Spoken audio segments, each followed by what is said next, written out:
Move on to City of Brookings Progress Report. Jake, our Assistant City Manager, will present the progress report. Good evening, Mayor, members of Council. We're going to have a very special guest presenter tonight, Mike Struck, because he's had so much fun. We'll bring him back.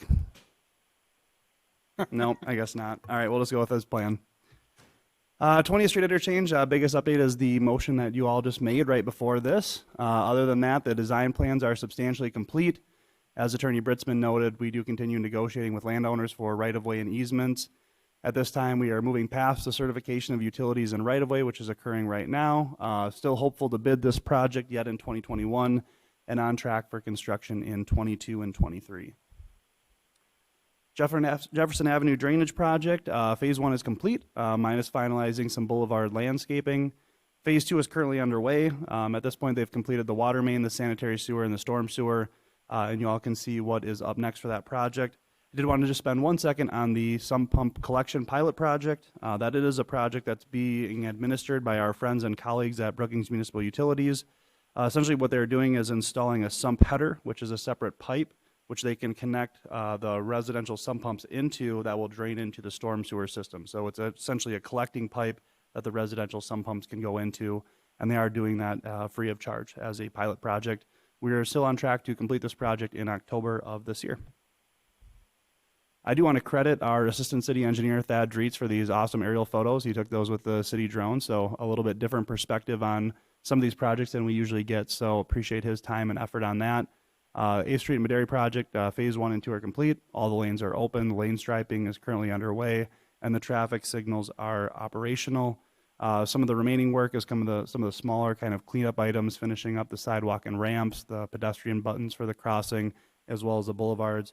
Similar to the last project, this one will complete in October 21 as well. Chip seal project, as folks may have noticed as they drive around town, there is some fresh red rock that has been put down.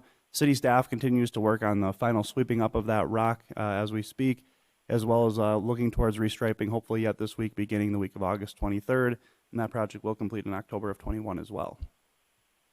15th Street South and 7th Avenue. Again, this is part that council may remember as part of an affordable housing development in the future. In the meantime, we do have to get the streets extended, work on sanitary sewer, water main, storm sewer, regional detention pond, drainage channel improvements. This project did start the week of August 9th with some of the tree removal in that area. Most of this project will complete this year. It'll be most of the earthwork and kind of underground utilities. It will carry into 22, where we'll finish up with the curb and gutter, the sidewalk, and the paving. So kind of the heavy infrastructure stuff this year, and then kind of those top finishes will take place next year to allow for development in that area. The Brookings Police Department did receive a Dodge Durango and Charger squads from the upfitter. They are fully operational and have been well received by the department and currently en route. We did enjoy National Night Out this last month. It had about 700 attendees to enjoy dunk tanks and well as food trucks. This was a partnership between the Brookings Police Department with the Sheriff's Office, the Highway Patrol, Game and Fish and Parks, the Fire Department, Brookings Ambulance, and University Police coming together to make a great event for all.